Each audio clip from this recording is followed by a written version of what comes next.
നമ്മൾക്ക് എല്ലാവർക്കും ഇഷ്ടമുള്ള ഒന്നാണ് തേങ്ങാപ്പൊങ്ങ്. നമുക്കത് കഴിക്കാൻ ഭയങ്കര ഇഷ്ടമാണ്. എല്ലാവർക്കും, ചെറിയ കുട്ടികൾക്കും മുതിർന്നവർക്കും ഒത്തിരി ഇഷ്ടമാണ്. മാത്രമല്ല അതിന് ഒത്തിരി ഗുണങ്ങളുള്ള ഒന്നുകൂടിയാണ് ഈ തേങ്ങാപ്പൊങ്ങ്. അപ്പോൾ തേങ്ങാപ്പൊങ്ങ് പൊതുവെ നമുക്ക് ഒന്നോ രണ്ടൊക്കെയാണ് കിട്ടാറുണ്ടാവുക. അതുകൊണ്ട് തന്നെ നമ്മളത് കഴിക്കാറാണ് പതിവ് അല്ലേ. പക്ഷേങ്കിൽ തേങ്ങാപ്പൊങ്ങ് വെച്ചിട്ട് നമുക്ക് പലതരത്തിലുള്ള വിഭവങ്ങൾ ഉണ്ടാക്കിയെടുക്കാൻ പറ്റും. വളരെ സിമ്പിളുമായിട്ട് ഉണ്ടാക്കിയെടുക്കാം. അതേപോലെ ഒത്തിരി ടേസ്റ്റുള്ള വിഭവങ്ങൾ നമുക്ക് ഉണ്ടാക്കിയെടുക്കാൻ പറ്റും കേട്ടോ. അപ്പോൾ ഞാൻ കുറച്ച് തേങ്ങാപ്പൊങ്ങ് എടുത്തിട്ടുണ്ട്. അതൊരു പാത്രത്തിലേക്ക് അരിഞ്ഞിടുകയാണ്. ഇത്ര വലുപ്പത്തിൽ നമുക്ക് അരിഞ്ഞിട്ടാൽ മതി. ചെറിയ കഷ്ണങ്ങളാക്കിയിട്ടൊന്നും അരിഞ്ഞിടേണ്ട ആവശ്യമില്ല കേട്ടോ. വളരെ പെട്ടെന്ന് തന്നെ തയ്യാറാക്കിയെടുക്കാവുന്ന ഒരു വിഭവം കൂടിയാണ് ഞാൻ ഉണ്ടാക്കിയെടുക്കുന്നത്. അപ്പോൾ ഇതെല്ലാം ഒന്ന് അരിഞ്ഞെടുക്കുന്നുണ്ട്. അപ്പോൾ ഞാൻ തേങ്ങാപ്പൊങ്ങ് മൊത്തം അരിഞ്ഞെടുത്തിട്ടുണ്ട്. ഇത്രയാണ് എടുത്തിട്ടുള്ളത്. ഒരു 4-5 തേങ്ങാപ്പൊങ്ങ് കൊണ്ട് തന്നെ നമുക്ക് ഇത് ഉണ്ടാക്കിയെടുക്കാൻ പറ്റും. അപ്പോൾ ഒരു പാത്രം അടുപ്പത്ത് വെച്ചിട്ടുണ്ട്. അതിലേക്ക് ഞാൻ വെളിച്ചെണ്ണയാണ് ഒഴിച്ചു കൊടുക്കുന്നത്. ഇതിലേക്ക് 1 ടീസ്പൂണ് നെയ്യ് കൂടെ ചേർത്ത് കൊടുക്കുന്നുണ്ട്.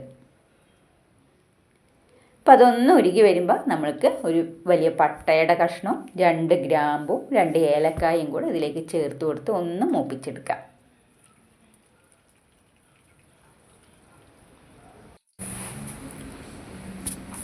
ഇനി ഇതിലേക്ക് ചെറിയ കഷ്ണം ഇഞ്ചി ചെറുതായി അരിഞ്ഞതും, ഒരു 5-6 വെളുത്തുള്ളി ചെറിയ കഷ്ണങ്ങളാക്കി അരിഞ്ഞെടുത്തതും, പച്ചമുളക് ഒരു 3 പച്ചമുളകും, എരിവില്ലാത്ത പച്ചമുളകാണ് അതുകൊണ്ട് 3 എണ്ണമാണ് എടുത്തിട്ടുള്ളത്. എരിവുള്ളതാണെങ്കിൽ ഒരു 2 പച്ചമുളക് എടുത്താൽ മതി. അത് ചെറുതായി അരിഞ്ഞതും കൂടെ ചേർത്ത് ഒന്ന് മൂപ്പിച്ചെടുക്കുക. കൂടുതൽ വാട്ടിയെടുക്കേണ്ട ആവശ്യമില്ല. ഇത് മീഡിയം ഫ്ലെയിമിൽ വെച്ചിട്ടാണ് ഇത് നമ്മളൊന്ന് വാട്ടിയെടുക്കുന്നത്. ഇനി ഇതിലേക്ക് ഒരു മീഡിയം സൈസ് സവോള ചെറുതായി അരിഞ്ഞതുകൂടെ ചേർത്ത് കൊടുക്കുന്നുണ്ട്. അതും ഒന്ന് വാട്ടിയെടുക്കാം. തേങ്ങാപ്പൊങ്ങ് കിട്ടാത്തവരാണെങ്കിൽ തേങ്ങ വീട്ടിലുണ്ടെങ്കിൽ ഒരു 3-4 തേങ്ങ എടുത്തിട്ട് അത് ചാക്കിൽ കെട്ടിയതിന് ശേഷം ഡ്രമ്മോ മറ്റോ ഉണ്ടെങ്കിൽ ആ ഡ്രമ്മിലേക്ക് ഇട്ട് അതിൽ വെള്ളം നിറച്ച് ഒരു 3-4 ദിവസം ആ വെള്ളത്തിൽ ഇട്ട് വെച്ച് ഒന്ന് പുറത്തെടുത്ത് വെച്ചിട്ട് നമ്മൾ ഒരു 2-3 ദിവസം കൂടുമ്പോഴൊന്ന് നനച്ച് കൊടുത്താൽ മതി. പൊങ്ങ് ആയിട്ട് വരും. നമ്മൾ തേങ്ങയിൽ നിന്ന് ആ ചെറിയ മുള വരും. ആ മുള വന്ന് കുറച്ച് കഴിഞ്ഞിട്ട്, കുറച്ച് മുള നല്ല പോലെ വന്നതിന് ശേഷം മാത്രം നമ്മളത് ഉടച്ചെടുക്കുകയാണെങ്കിൽ നല്ലൊരു പൊങ്ങ് നമുക്ക് പെട്ടെന്ന് കിട്ടും. അപ്പോൾ എങ്ങനെയായാലും ഒരു മാസമൊക്കെ പിടിക്കും നമ്മൾക്കത് ഒന്ന് വരാൻ വേണ്ടിയിട്ട്. അപ്പോൾ അങ്ങനെ ഒന്ന് ട്രൈ ചെയ്ത് നോക്ക് കേട്ടോ. ഞാൻ ഇതിലേക്ക് കുറച്ച് ഗ്രീൻ പീസ് ഇട്ട് കൊടുത്തിട്ടുണ്ട്. അതിനുശേഷം നമ്മൾ അരിഞ്ഞു വെച്ച തേങ്ങാപ്പൊങ്ങ് കൂടെ ചേർത്ത് കൊടുക്കുകയാണ്. ഒന്ന് മിക്സ് ചെയ്ത് കൊടുക്കുക. തേങ്ങാപ്പൊങ്ങ് പെട്ടെന്ന് വെന്ത് കിട്ടും.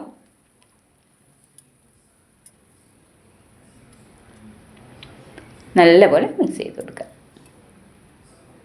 ഈ വീഡിയോ ഇഷ്ടപ്പെടുകയാണെങ്കിൽ ഒന്ന് ലൈക്ക് ചെയ്യുക. സബ്സ്ക്രൈബ് ചെയ്യാതെയാണ് എൻ്റെ വീഡിയോ ഇതുവരെ കണ്ടിട്ടുള്ളത് എങ്കിൽ ഒന്ന് സബ്സ്ക്രൈബ് ചെയ്ത് സപ്പോർട്ട് ചെയ്യാനും മറക്കരുത് കേട്ടോ. ഇതിലേക്ക് 1 ടീസ്പൂൺ കുരുമുളക് പൊടിയും ഇതിലേക്ക് ആവശ്യത്തിനുള്ള ഉപ്പും ചേർത്ത് കൊടുക്കുന്നുണ്ട്. തേങ്ങാപ്പൊങ്ങിന് കൂടുതൽ ഉപ്പ് ചേർക്കരുത്, നോക്കിയിട്ട് മാത്രം ചേർത്ത് കൊടുക്കുക. നല്ലപോലെ മിക്സ് ചെയ്ത് കൊടുക്കുക.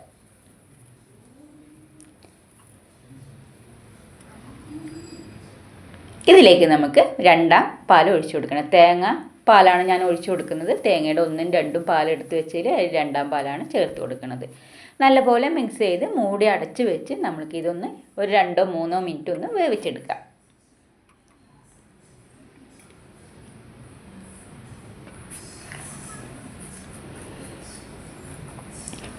അപ്പോൾ നല്ലപോലെ തിള വന്നിട്ടുണ്ട്. ഒരു 2 മിനിറ്റ് ആയിട്ടുണ്ട്. അപ്പോൾ നമ്മളുടെ തേങ്ങാപ്പൊങ്ങൊക്കെ ഒന്ന് ചെറുതായി വന്നിട്ടുണ്ട്.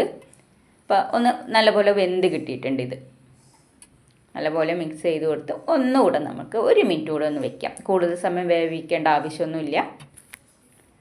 അപ്പോൾ ഞാനിനി 1ാം പാലിൽ ഒരു 1.5 ടീസ്പൂൺ കോൺഫ്ലവർ കൂടെ ചേർത്ത് മിക്സ് ചെയ്ത് വെച്ചതാണ്. ഇത് നമുക്ക് ഇതിലേക്ക് ചേർത്ത് കൊടുക്കണം. ഇത് ചേർത്ത് കൊടുത്ത് നല്ലപോലെ മിക്സ് ചെയ്ത് മീഡിയം ഫ്ലെയിമിൽ തന്നെ നമ്മൾക്കിത് ഒന്ന് വേവിച്ചെടുക്കാം. 1-2 മിനിറ്റിനുള്ളിൽ തന്നെ നമ്മുടെ കറി ഇവിടെ റെഡിയായി കിട്ടും. വളരെ പെട്ടെന്ന് തന്നെ തയ്യാറാക്കിയെടുക്കാൻ പറ്റുന്ന ഒരു നല്ലൊരു തേങ്ങാപ്പൊങ്ങ് സ്റ്റൂ ആണ് ഞാൻ ഇവിടെ ഉണ്ടാക്കിയത്. സ്റ്റൂ മാത്രമല്ല കേട്ടോ, നമുക്ക് ജ്യൂസ്, മസാലക്കറി, സലാഡ്, അങ്ങനെ ഒത്തിരി വിഭവങ്ങൾ നമുക്ക് തേങ്ങാപ്പൊങ്ങ് വെച്ചിട്ട് ഉണ്ടാക്കിയെടുക്കാൻ പറ്റും. വെളിച്ചെണ്ണയെല്ലാം ആട്ടുന്നവരുടെ വീടുകളിൽ തേങ്ങ കൂടുതലുണ്ടാവുമല്ലോ, അധിക വീടുകളിൽ നാട്ടിൻപുറങ്ങളിലൊക്കെ തേങ്ങ ഉണ്ടാവും. അപ്പോൾ നിങ്ങളിന്ന് തേങ്ങാപ്പൊങ്ങ ആക്കിയിട്ട് ഇതുപോലെ ഒത്തിരി കറികൾ നമുക്ക് ഉണ്ടാക്കിയെടുക്കാൻ പറ്റും.